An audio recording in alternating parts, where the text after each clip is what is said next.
Hello dear student, आज मैं आपको सिखाता हूँ सेंट्रल डिफरेंस क्या होता है। ओके, इंटरपोलेशन का ये एक नया प्रोसेस है जिसके थ्रू हम इंटरपोलेट करके वैल्यूज़ को फाइंड आउट करना सीखेंगे।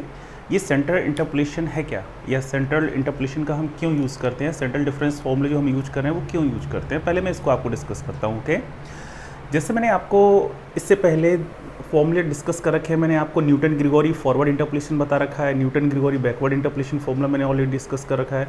तो न्यूटन ग्रिगोरी फॉरवर्ड और बैकवर्ड ये दोनों फॉर्मूले इक्वल इंटरवल के लिए आप यूज़ करते हैं।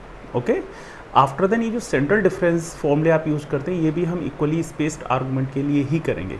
ओके, तो अगर आर्गूमेंट आपकी इक्वली स्पेस्ड है then we use central difference. लेकिन इसकी ज़रूरत क्या पड़ रही है, ज़रा उसे देखना।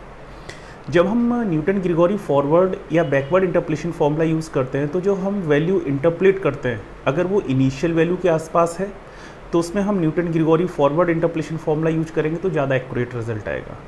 अगर वो वैल्यू हमारी लास्ट वैल्यू के आसपास है, जिस पॉइंट पर मुझे वैल्यू कैलकुलेट करनी है, तो हाँ अगर हम Newton Gregory backward interpolation formula use करेंगे it gives more accurate result. Okay, क्योंकि उसके लिए सबसे ज़्यादा डिफरेंसेस होते हैं इनिशियल वैल्यू और लास्ट वैल्यू के लिए टेबल के अंदर। इनिशियल वैल्यू की बात करेंगे तो उसमें फॉरवर्ड डिफरेंसेस के साथ यूज़ करते हैं, जब लास्ट वैल्यू की बात करते हैं तो इसका मतलब उसमें बैकवर्ड यूज की बात करते हैं। ओके, अगर वैल्यू जिसको आपको इंटरपोलेट करना है वो वैल्यू मिडिल पॉइंट के आसपास है, ओके, ये फर्स्ट और लास्ट वैल्यू यानी बाउंड्री पॉइंट्स के आसपास ना होगी, किसी मिडिल वैल्यू के आसपास है, तो उस केस में हम किस तरीके से यूज़ करेंगे, या उस केस में अगर हम इंटरपोलेशन करें न्यूटन ग्रिगोरी फॉरवर्ड या बैकवर्ड से तो उससे रिजल्ट तो कैलकुलेट हो जाएगा लेकिन उसकी न्यूमेरिकल एक्यूरेसी कम आएगी।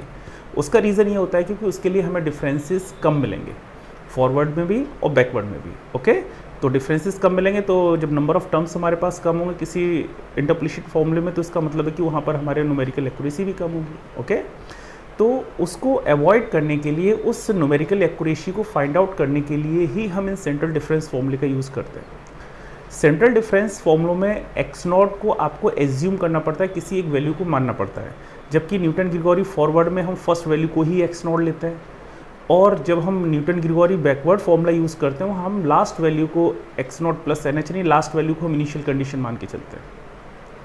लेकिन जब कोई वैल्यू हमें मिडिल वैल्यू के आसपास होगी, या फिर जो आपको इंटरवल दे रखा है उस इंटरवल में कहीं बीच में आ रही है वैल्यू और वो मिडिल पॉइंट्स के आसपास ज़्यादा है, तो उसमें अगर हम सेंट्रल डिफरेंस फॉर्मूले का यूज़ करेंगे तो उससे हमारी न्यूमेरिकल एक्यूरेसी ज़्यादा आएगी। तो आई होप ये चीज़ आपको समझ में आ गई होगी क्यों यूज़ करते हैं। आइए देखिए, मैं टेबल के थ्रू आपको इस चीज़ को सिखाता हूँ। मैंने कुछ आर्गूमेंट्स लिए हुए, एक्स नॉट, हम इसका मिडिल पॉइंट मैंने एक्स नॉट ले लिया। ओके, सेंट्रल डिफरेंस, सेंटर का मतलब हो गया मिडिल पॉइंट, तो एक्स नॉट मैंने मिडिल पॉइंट ले लिया। एक्स नॉट के अगर मैं बैक में जाऊँ तो एक्स नॉट, अगर स्टेप साइज हमारे पास एच है तो एक्स नॉट के पहले जो टर्म होगा वो एक्स नॉट माइनस एच होगा, इसके पहले term x not minus 2h, इसके पहले एक्स नॉट माइनस 3h, इसी तरीके से मैं और भी जा सकता हूँ, x not minus 4h 5h, तो मैंने 3h तक लिया है। ओके, ऐसे ही अगर मैं आगे जाता हूँ तो एक्स नॉट के नेक्स्ट टर्म क्या होगा, x naught plus h step size add करते आइए, we get next term x naught plus 2h, x naught plus 3h। I hope ये चीज़ समझ में आ गई होगी आपको। तो अब आप यहाँ पे क्लियर देख रहे होंगे कि जो एक्स नॉट मैंने लिया है वो मिडिल टर्म को लिया है। क्लियर, मिडिल टर्म को लेने से फ़ायदा क्या हुआ कि मुझे इसके लिए डिफरेंसेस टेबल में सबसे ज़्यादा मिलेंगे, और इसके लिए अगर डिफरेंसेस मेरे पास सबसे ज़्यादा मिलेंगे तो इसका मतलब होगा कि जब हम इससे फॉर्मूला यूज़ करेंगे तो उसकी न्यूमेरिकल एक्यूरेसी भी हमारे पास इसकी एग्जैक्ट ज़्यादा होगी। ओके, इस फॉर्मूले को, इस क्वेश्चन को हम न्यूटन ग्रिगोरी फॉरवर्ड या बैकवर्ड से भी कर सकते हैं, वो एक प्रोसेस है, लेकिन अगर हम न्यूमेरिकली एक्यूरेसी की बात करते हैं तो फिर जब हम किसी एक्सपेरिमेंटल किसी डाटा को स्टडी कर रहे हैं तो उसकी डाटा की एक्यूरेसी के लिए फिर हम उसमें सेंट्रल डिफरेंस फॉर्मूला यूज़ करें तो ज़्यादा एक्यूरेट रिजल्ट आता है। ओके, आई होप ये चीज़ समझ में आ गई होगी। एक्स नॉट इसके रिस्पेक्ट में ये वाई की वैल्यू वाई नॉट, अगर इसके मैं बैक में गया हूँ तो एक्स नॉट माइनस है, जिस तरीके से सफिक्स है उसी के अकॉर्डिंग मैंने यहाँ पर सफिक्स ले रखा है, x not minus H, x से मैंने किसको, एक्स नॉट से मैंने किसको सेपरेट किया, माइनस एच, तो ये -1। ओके, एक ही एच तो माइनस किया है, एक्स नॉट माइनस 2h है तो यहाँ -2 लिख गया, इसके पीछे -3 हो गया। ऐसे ही अगर एक्स नॉट माइनस 4h होता तो y -4, अगर आगे जा रहे हैं तो प्लस कर रहे हैं तो y1 y2 y3, तो ये सफिक्स इंडिकेट करता रहता है कि मैंने कितना h ऐड किया हुआ है।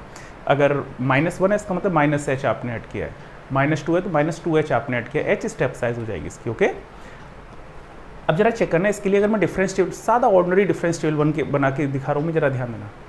मैं अगर इन दोनों का डिफरेंस निकालूँ तो क्या तरीका होता है, इस वैल्यू से इस वैल्यू को माइनस करूँगा तो यहाँ आएगा डेल्टा y-3 अपॉन, वो सॉरी y-3 माइनस का y माइनस 2, इससे इसको सब्ट्रैक्ट करूँगा। मैंने आपको जब फॉरवर्ड डिफरेंस की डेफिनेशन सिखाई थी वहाँ मैंने आपको सिखाया था कि अगर हम कोई दो टर्म्स हैं, जैसे मैं कहता हूँ यहाँ पर मैं लिखा हुआ है y1 माइनस y0, तो it is equal to delta y0। जिस चीज़ को आप सब्ट्रैक्ट करते हैं, जिस चीज़ को आप सब्ट्रैक्ट कर रहे हैं उसी के लिए तो डेल्टा आता है। मैंने y0 को सब्ट्रैक्ट किया तो डेल्टा मैंने किसके ऊपर लगाया, y0 की। ये डेफिनेशन थी, मैंने आपको फॉरवर्ड डिफरेंस में डिस्कस कर रखी है। आई होप ये चीज़ आती होगी आपको। तो जब मैं इसमें डिफरेंस करूँगा तो आगे वाली वैल्यू से जब मैं इस वैल्यू को माइनस करूँगा तो आएगा y माइनस 2।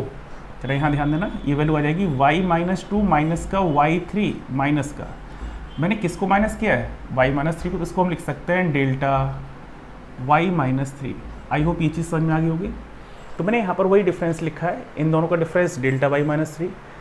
इसका डिफरेंस करूँगा तो मैं डेल्टा y माइनस 2 को सब्ट्रैक्ट करूँगा तो delta y minus 1, delta y minus 2, इन दोनों का डिफरेंस, इसका डिफरेंस ये, इसका डिफरेंस ये, इसका डिफरेंस ये। सिंपल, जिस चीज़ को आप माइनस करना उसके ऊपर डेल्टा लगाते चले आइए, आपको फॉरवर्ड डिफरेंस बनता चला जाता है। इसके कंपेयर में जब मैंने पहला डिफरेंस लिया, यहाँ एक आर्गूमेंट कम हो गया। यहाँ आर्गूमेंट्स अगर मैं चेक करूँ 1 2 3 4 5 6 7, यहाँ 6 रह जाएंगे, 1 2 3 4 5 6। क्लियर। अगला मैं डिफरेंस निकालूँ, उसमें 5 आर्गूमेंट्स रह जाएंगे, इन दोनों का डिफरेंस। तो इसका मतलब हो गया इस वैल्यू से मैं इसको माइनस करूँगा, आगे वाली वैल्यू से पीछे वाली वैल्यू को माइनस करते हैं। तो इस वैल्यू जब इनका डिफरेंस निकालूंगा तो इससे इसको माइनस करूँगा तो डेल्टा y माइनस 2 माइनस का delta y minus 3, delta square. Second difference हो गया, किसको माइनस किया, इसको, तो y माइनस 3। ओके, ये सेकेंड डिफरेंसेस आ गए। ऐसे मैंने थर्ड डिफरेंस निकाल लिए, फोर्थ डिफरेंस निकाल लिए, फिफ्थ डिफरेंस निकाल लिया, और ये लास्ट हमारा सिक्स डिफरेंस को रिप्रेजेंट कर रहा है। ओके, सिंगल टर्म मिल रहा है, ये सिक्स डिफरेंस को रिप्रेजेंट कर रहा है। आई होप ये टेबल आपको बनाना समझ में आ गया होगा। सिंपल फॉरवर्ड डिफरेंस टेबल बनी हुई है, मैं केवल नोटेशन सिखा रहा हूँ।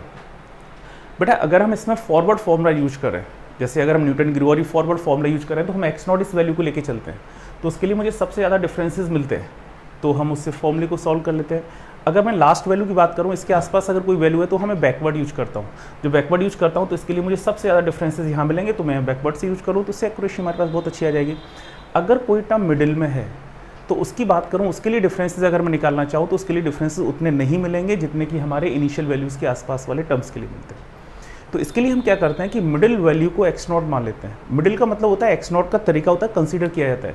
x0 हम उसको मानते हैं जिसके आसपास वो वैल्यू लाई कर रही है, जिस वैल्यू पर आपको कैलकुलेट करना है ना, उस वैल्यू के आसपास जो वैल्यू आती है उसी को हम x0 मानते हैं। यहाँ मैं दो फॉर्मूले डिस्कस करूँगा, एक मैं करूँगा Gauss forward interpolation formula central का, और एक गॉस बैकवर्ड। फॉरवर्ड हम यूज करेंगे, ओके, और एक बैकवर्ड यूज करेंगे। कब फॉरवर्ड यूज करना है, कब बैकवर्ड यूज करना है, वो मैं आगे न्यूमेरिकल क्वेश्चंस या फॉर्मूले जब डिस्कस करूँगा वो हमें समझाऊंगा। अब जरा यहाँ ध्यान दीजिए इसको, इससे फ़ायदा क्या होता है कि इसमें बड़ा जो ये x0 होता है ये आपका सेंट्रल टर्म है, इसके रिस्पेक्ट में जितने भी डिफरेंसेस आ रहे हैं, मैं एक लाइन खींचता हूँ, जरा ध्यान देना इसको। अगर मैं एक लाइन खींच दूँ यहाँ पे, इनको कनेक्ट करूँ मैं, ये जितने भी टर्म्स आ रहे हैं ये कहलाती है हमारे पास सेंट्रल लाइन। ये क्या कहलाती है, ये मिडिल टर्म, ये जो आपकी लाइन आ रही है ये कहलाती है आपकी सेंट्रल लाइन। जो सेंट्रल लाइन है ये हमारी मेन लाइन होगी, इसी के रिस्पेक्ट में सारे डिफरेंसेस हम फाइंड आउट करते हैं। एक बार हम फॉरवर्ड के लिए, एक बार बैकवर्ड के लिए। फॉरवर्ड का मतलब होता है मैं आगे की तरफ जा रहा हूँ। अब जरा ध्यान देना, यहाँ पर मैं यहाँ से चला, अगर मैं आगे की तरफ जा रहा हूँ तो इसके आगे जो टर्म आएगा वो यही हुआ। आगे का मतलब हो गया नेक्स्ट, अगला टर्म, तो इसके आगे जो टर्म होगा वो ये हुआ। इसके बैक में जाऊँगा तो बैक में टर्म ये हुआ, आगे वाला टर्म ये y1 है और इसके बैक वाला टर्म है -1। तो जब हम फॉरवर्ड यूज करेंगे then we take y1, okay, और जब हम बैकवर्ड यूज करेंगे तो then we take y-1, okay. तो जब हम फॉरवर्ड की बात करते हैं तो इसका सेंट्रल डिफरेंस जो फॉर्मूला होता है वो किस तरीके से रन करता है वो जरा ध्यान देना। ये तो हमारे पास सेंट्रल लाइन होगी, इससे मैं यहाँ पर मूव करूँगा, इससे मैं यहाँ मूव करूँगा, यानी इनिशियल वैल्यू y0। जब मैं फर्स्ट डिफरेंस की बात करूँगा, मेरे पास ये दो डिफरेंस, इसके बाद क्या होगा कि दोनों डिफरेंस हमारे पास ये कन्वर्ट हो गए इसमें, ओके, ये दोनों फिर मिल गए आपके थर्ड डिफरेंस में।